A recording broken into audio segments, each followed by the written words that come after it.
Today I sat down with my Commodore PC10 project because I'm probably missing a few parts that I need to order so that we can finish this project. However, I have a lot of parts in stock and I need to go through my stash to see what's missing. And I'm thinking that if I'm going to spend the time to check for parts, I might as well just solder them in whenever we find a part that I already have in stock. But here's a quick recap. I picked up this machine locally a very long time ago when they were still cheap. But unfortunately, as most of these machines, it had some severe battery damage. I have actually never seen a PCB ever with this much damage from a leaky VARTA. But I decided to fix it anyways because they are pretty damn rare and it's a fun challenge. Aside from two MOS chips, all the components are standard stuff from the era, and I'm pretty sure we will find whatever we might need. So far we have removed all the damaged components from the board. We have cleaned all the traces that were damaged and tinned them. And in one of the videos we successfully tried out the thin copper tape and repaired some of the traces. We also found a burnt trace that was likely the fault that put this machine out of service back in the day. I have taken high-resolution images of the board before I took the damaged components out. And I have the bill of material for an almost identical board if we need it. I should also mention something that I think I forgot to say in any of the previous videos. And that is that I did some initial tests with the board. But that part never made it into any of the videos. So we also know that we have correct voltages and some activity on the bus. So the CPU did something, but it got stuck and we had no image on the display. So I guess I'll just start pulling out parts from my stash and we'll just solder them in no particular order. And before we continue, I'd like to thank our sponsor PCB. Aside from making excellent PCBs, they also do CNC machining, sheet metal fabrication, 3D printing and injection molding. Perfect for makers like us. Get an instant quote now at PCBway.com. And don't forget to check out their shared projects page. Browse among many open source projects for your favorite vintage PC. And I managed to remember that I had missed at least one trace. So this trace here is still broken. So I'm gonna fix it before we move on. And I will do an inspection to make sure that all the traces are good before we start putting components in. This break is tiny, so I'm just gonna try with a solder blob. No, that won't do. That break is a bit too large for just a solder blob. Well, in that case, I think the wise thing to do here is to put sockets in these two spots here and then use a bodge wire on the other side of the board. And apparently I missed to remove the solder from this hole here. So let's fix that first. And a solder wick wouldn't do the trick, so I'm gonna have to use a desoldering gun. So let's put some fresh solder in the hole first. So let's see if this works better. And I really don't have the right gear to get the stuff on camera, but I'll do my best. So let's try again. Yeah, that will do. And then I'll just use a bodge wire underneath the board. And my preferred method to solder in sockets is to use some sticky tape on the other side of the board. And then solder two of the legs on the socket.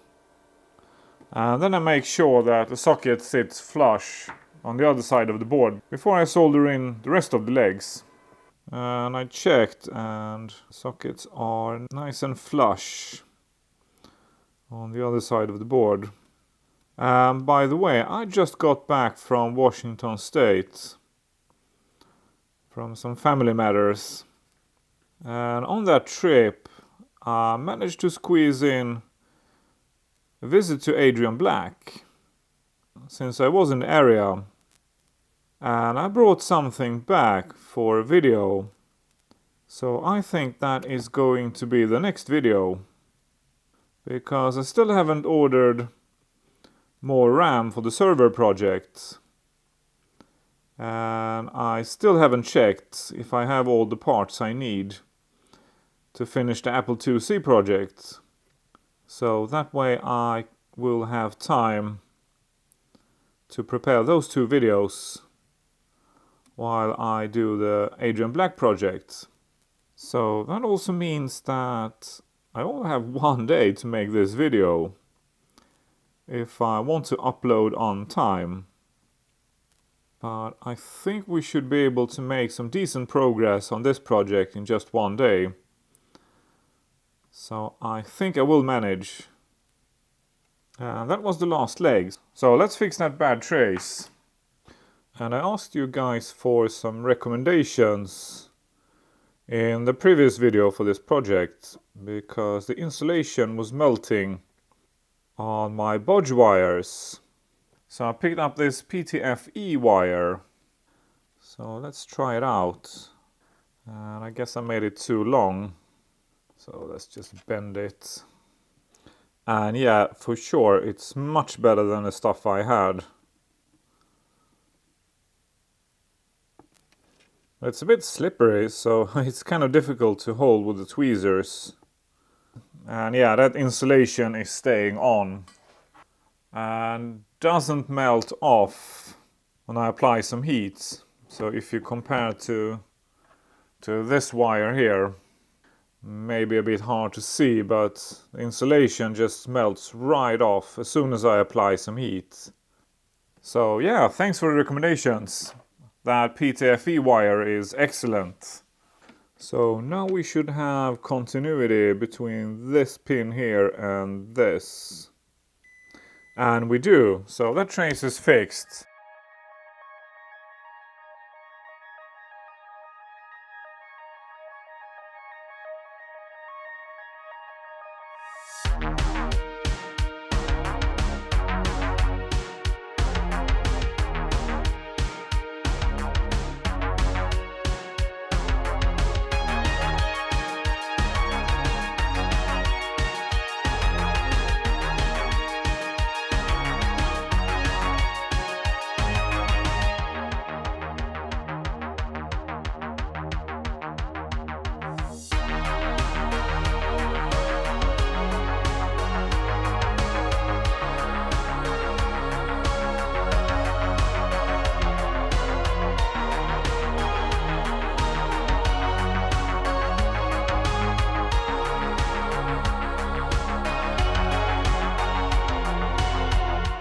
And that was the last socket, so let's move on with other components.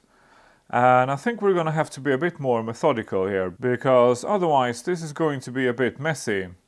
So how about we start right here. This is as far as the battery juice went, and then we'll just move all the way around the board in this direction.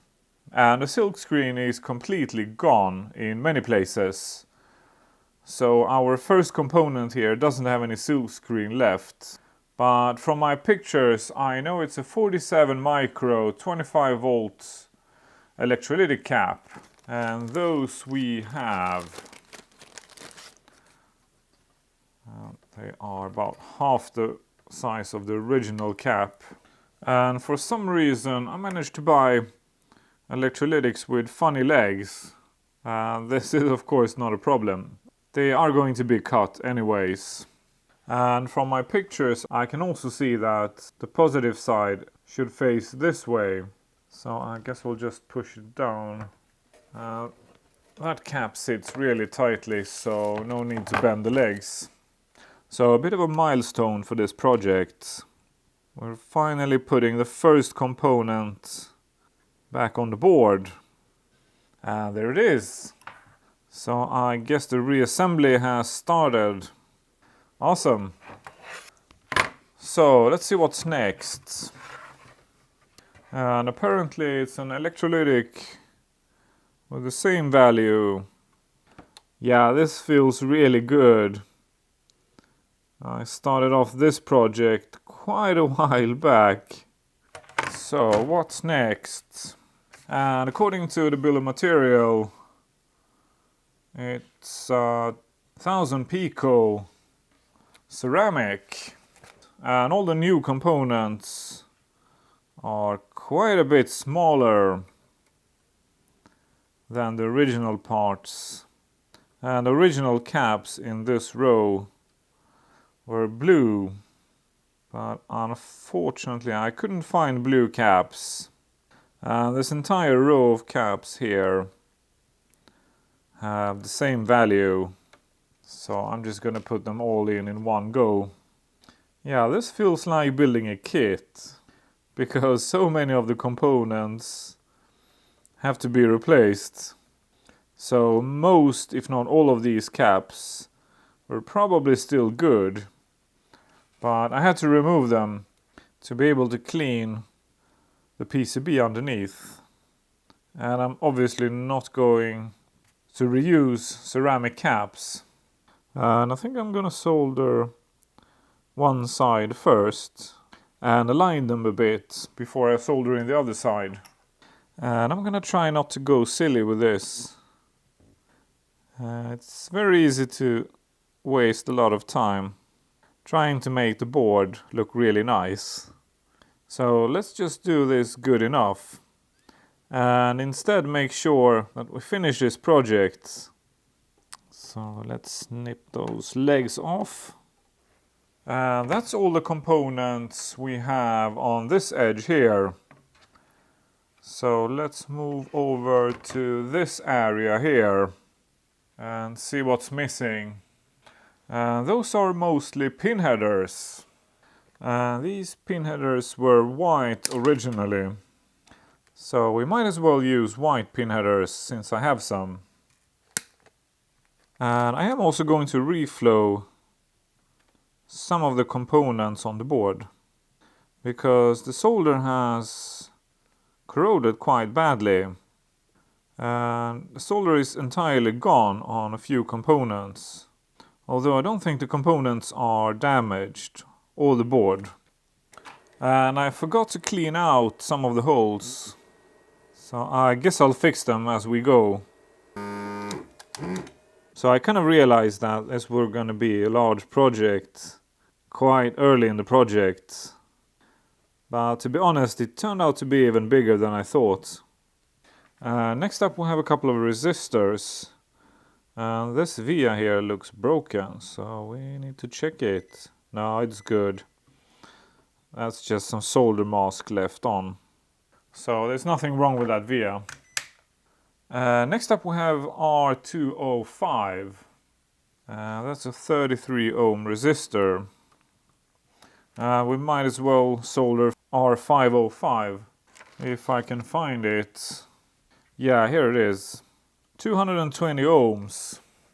And it sits nicely next to the other resistor. And I like to solder my components with straight legs, because that way they are so much easier to remove in case we ever need to. But hopefully we won't make any mistakes. That way we won't need to remove anything from this board. Next up we have another 47 micro electrolytic cap with the positive leg pointing towards the center of the board. So let's snip those legs off and see what's next. And I guess that would be C725, and we've got plenty of those. And C723 that sat next to it had the same value, so we might as well take both in one go. And next up we have C542 facing in this direction. Yeah, this part of the project really feels like building a kit. This is definitely the more enjoyable part. I think the worst part so far has been all the cleaning. Next up we have 4.33 micro in a row here. And apparently I didn't clean this hole out properly. Let's just try again. No, that's a stubborn one. Let's try some more. Yeah, that should do. So I tend to solder with one leg bent so it won't fall out. But I only solder the straight leg, and then I straighten up the bent leg and solder it as well. That way all the legs are going to be soldered in straight. And if I make a mistake, it will be very quick and easy to fix. Next up we have C724. That's a 0.1 micro. And C725 has the same value. And I'm gonna move a bit quicker here and skip some of the soldering job, so I won't bore you to death. And there are tons of caps around these ICs, so this is going to be a bit repetitive, so I'm gonna skip ahead slightly here. Okay, let's get some RAM chips on this board. And I'm gonna use new old stock. So these are Oki branded 41256s. And I'm not gonna reuse any of the old chips. It's kind of pointless. I don't really have a easy way of testing them. Although I'm pretty sure at least one of them is bad. So I guess it would have been interesting to see what the condition is of the old chips. So perhaps we'll try them out when we get this machine up and running. And these are a tiny bit faster than the original ones. But that should not be a problem. And we've got 16 of these on the board. And that's the last one. And the rest is for another project. So we're gonna hack an IBM. And I'm really looking forward to that project. But let's move on and see what's next here. And then we've got a hex inverter. It's a 74S04. It belongs in this socket here, like so. And I just realized that I forgot these two sockets here, so let me fix that quickly so we can move on. And while I was soldering in those sockets, I found this really weird trace. It sort of goes nowhere, and it doesn't seem to be broken. So I guess it was intentionally left unused. I have seen similar traces elsewhere, I think in a Commodore 64. But now we have sockets, so we can move on with some AND gates. This is a 74S08. And it belongs in U326, like so. Next up we have a piezo speaker, or piezo speaker, or however you want to pronounce it. Let's just call it a pizza speaker. And it's polarity sensitive, so I need to double check. Well, the silk screen is gone. And it's not clear on my pictures. And the layout in the service manual has been copied too many times, so that's not quite readable. So we're gonna have to guess, and if we get any problems with it, I guess we can take a look at it closer. So I'm gonna guess that this large trace here is the negative side. And this thin trace here is probably the positive side. So I think that's a good enough guess to put it in like so. And apparently I need to clean out this through hole. I think that's a pretty good guess. The worst thing that could happen is that I guess we could destroy it. And they are cheap as chips. And I had a really hard time removing this damn speaker, because this area was so bloody corroded. It was almost impossible to melt the solder. So I ended up grinding away some of the solder. And eventually it did melt with tons of flux. But luckily the pads are still good. And since this area was so corroded, it doesn't make any sense to reuse a cheap part like this. Next up I'm actually going to reuse a part. So this is a really weird EMI suppression cap. And it's extremely unlikely that this cap is bad. So I'm not going to waste tons of time trying to find one of these. I just had to remove it because there was some corrosion underneath that I didn't want to leave on the board. And then we have the last missing 47 micro electrolytic cap. And I'm not sure, perhaps I should replace all of them. I tend not to replace caps that aren't actually bad. And I know it's quite popular to recap all vintage gear, and it sort of makes sense. But I tend to leave them in, unless they give me any trouble. But I guess it would have made sense on this board, since we are replacing the caps that are in damaged areas. And this is actually the first proper soldering job I do with my pine sill. And so far I can't really tell the difference from the TS100, aside from it having a slightly better grip and obviously that awesome silicone cable. So let's get some more of these ceramics. Like any PC, there are tons of them. And I guess we should put these chips back in. But first some deoxit. And I was wrong about them being MOS chips. At least this larger one is a Faraday chip. And I don't think the corrosion found its way up here, so these are probably good. Thanks to everyone who suggested that I started to use these flasks instead of that spray can. They are awesome. Really with a minimal mess. Yeah, this however is a MOS chip for sure. And I think it's the only MOS chip on the entire board. I think all the other chips on this board are standard components. And we might as well move on with the CPU. And this is a PC clone. So that's an 8088. And in this machine it's made by Siemens.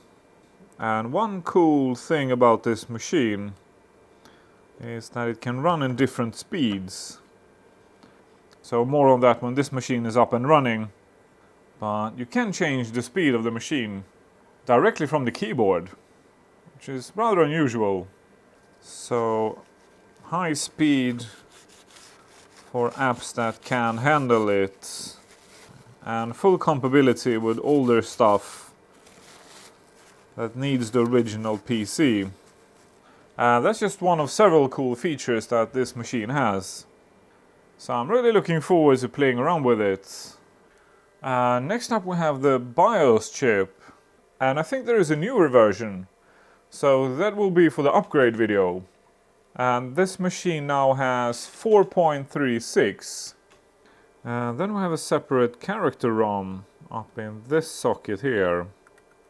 And I have not replaced these sockets because they look fine. Next up we have this board's only diode, CR201. And it's a 1N4148. And another resistor here. And next up we have a few more caps. This one is supposed to be 220 pico, but I could only find a 270 pico, but that will probably work just fine.